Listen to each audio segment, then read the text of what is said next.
is done. Great point. Let's take that caller now. Switching to line 3.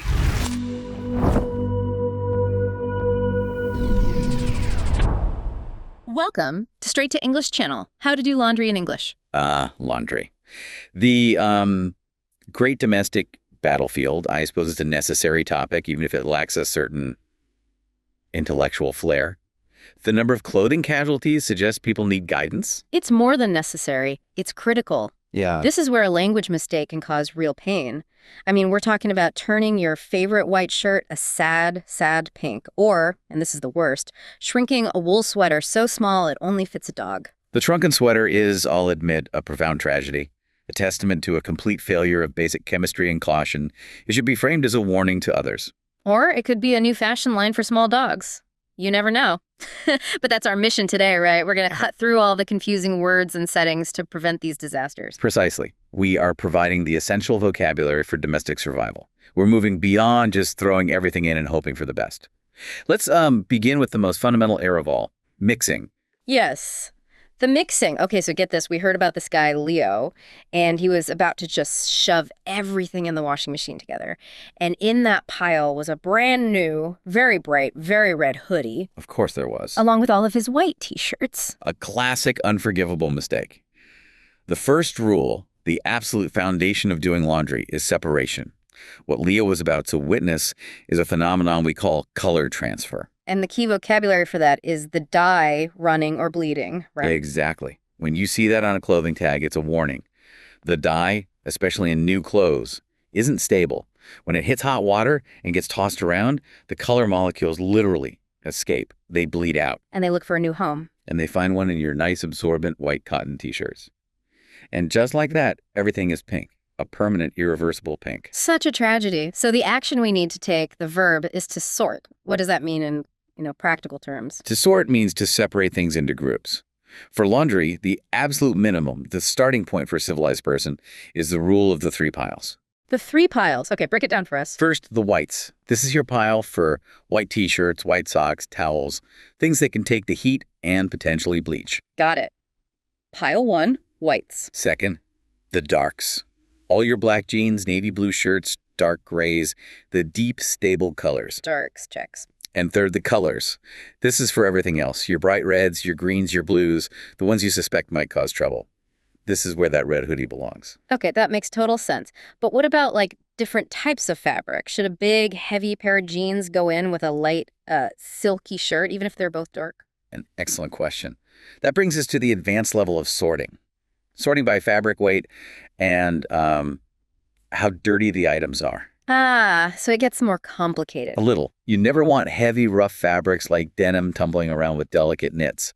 The friction alone can damage the lighter fabric. It causes pilling and, wear and tear. So it's not just about color, it's about protecting the clothes from each other. Precisely. And then there's a final mandatory check you have to do before anything goes in the machine. Oh, the pockets. The pocket check. You have to search for coins, receipts, keys, and the most modern horror, your wireless earbuds. Oh, no. I can't even imagine. A washed receipt just turns into little white specks of sadness all over your black clothes. And washing your electronics is just an expensive mistake. And all of this pile you've sorted and checked is called a load of laundry. Right. A load, so you might do one load of whites and then another load of colors. Exactly. Now, once the sorting is done, we must face the chemical corner. The what? The cabinet with the bottles. This is where knowing your vocabulary is absolutely crucial. We have detergent, fabric softener, and bleach. Okay, the big 3. Let's start with the main one. Detergent. That's just the soap, right? It is the primary cleaning agent, yes. And it comes in a few forms, liquid, powder, or those little pods. And quick note on pronunciation for everyone listening. The stress is on the second syllable. It's detergent. Detergent. Got it.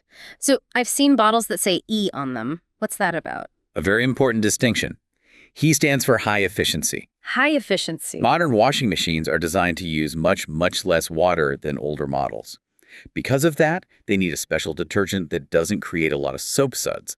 That's HE detergent. So what happens if you use the wrong one? If you put old school sudsy detergent in a new HE machine? You get a machine full of foam, a suds explosion. The machine can't rinse it all away with its low water level, so it leaves a residue on your clothes and can even, over time, damage the machine's sensors. It's a mess. Wow. Okay, so you have to match your detergent to your machine. I also heard about something called enzymes in the detergent. Ah, yes, the enzymes are the secret weapon. They're basically specialized proteins that are programmed to attack specific types of stains. Like little cleaning robots. You could say that. There are lipases to break down fats and oils, and proteases to break down protein stains, like grass or blood. It's very targeted cleaning. Cool. Okay, next bottle. Fabric softener. I love fabric softener. It makes everything smell so good. Its purpose is almost entirely about making clothes feel softer and adding that fragrance. But, and this is a professional level warning, you should never use it on towels or athletic wear. Wait, what? Really? Why not on towels? Because the softener works by coating the fibers with a waxy, lubricating layer. That coating actually makes the fabric less absorbent. No way. Yes. So your towels will feel soft, but they won't be very good at drying you. And on workout clothes, that coating can trap sweat and odors in the synthetic fibers, making them harder to get truly clean. My mind is blown. I thought it was good for everything. This is exactly the kind of info we love to share. If you're enjoying cleaning up your laundry skills and your English skills, make sure you subscribe to the Straight to English channel. We get into the details here. Indeed. Now for the last and most dangerous chemical in our arsenal, bleach. The nuclear? An apt description. It's a powerful chemical designed to destroy stains and make whites incredibly white. But it does this by chemically obliterating any color molecule it touches. So if even a tiny drop hits your colored clothes. It will leave a permanent white or yellowish spot. It's unforgiving. Standard chlorine bleach is for whites only, period. Is there a safer version? There is. It's often called oxygen bleach or color-safe bleach. It uses a different, gentler chemical process to brighten clothes, so you can use it on your colors without, destroying them. A crucial difference. Okay, chemicals mastered. Let's talk about the other big danger, heat. Ah, yes, temperature. This leads to the great tragedy we mentioned earlier, shrinkage. The tiny sweater. So the verb is to shrink, and the past tense is shrank. Correct. My favorite sweater shrank. It's caused by hot water and aggressive movement. The heat makes natural fibers like cotton and wool constrict, and the machine's agitation locks them into that new tiny size. So what settings should we be using for most things, like t-shirts and normal clothes? Overwhelmingly, the best choices are cold or warm. Cold.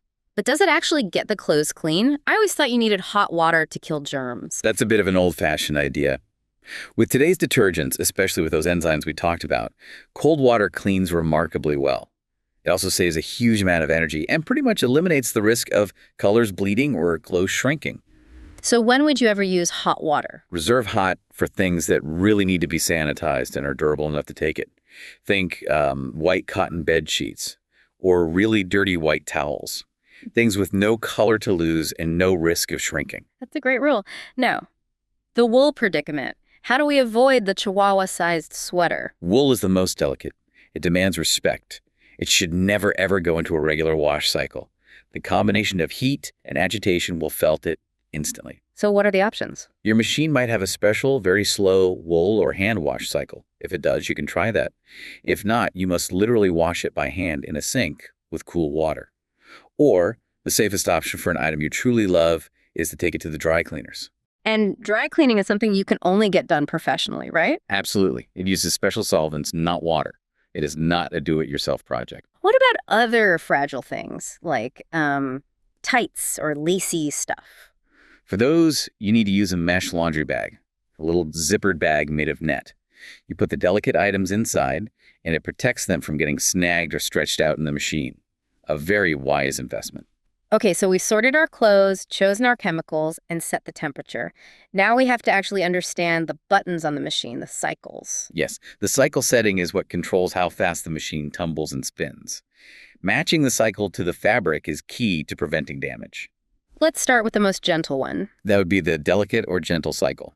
It uses very slow tumbling and a slow spin. It's for your silks, your lace, anything that feels like it might fall apart if you look at it the wrong way. And for just normal clothes. My everyday shirts and pants. For most of your clothes, you'll want to use permanent press. Okay, I've always wondered what that actually meant. It's designed to help prevent wrinkles.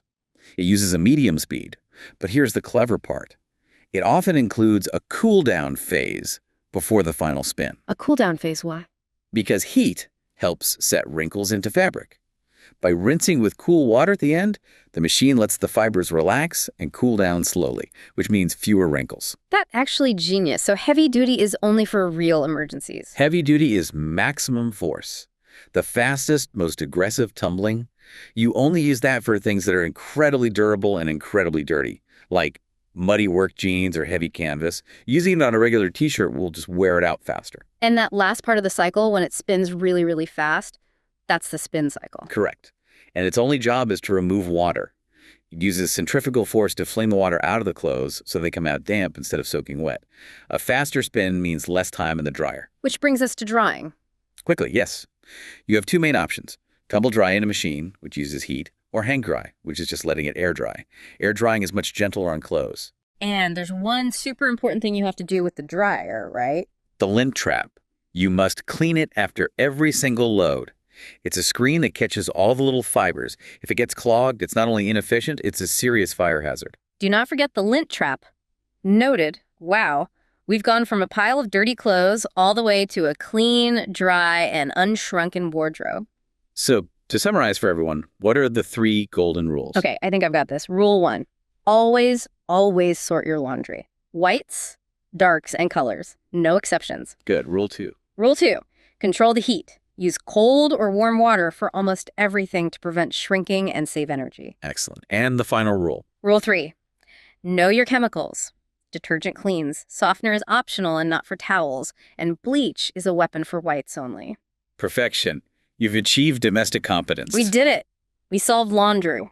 So we'll leave you with a final thought to ponder. Now that you're armed with all this knowledge, how often do you actually do a load of laundry? Yeah, be honest. Are you a responsible once-a-week person?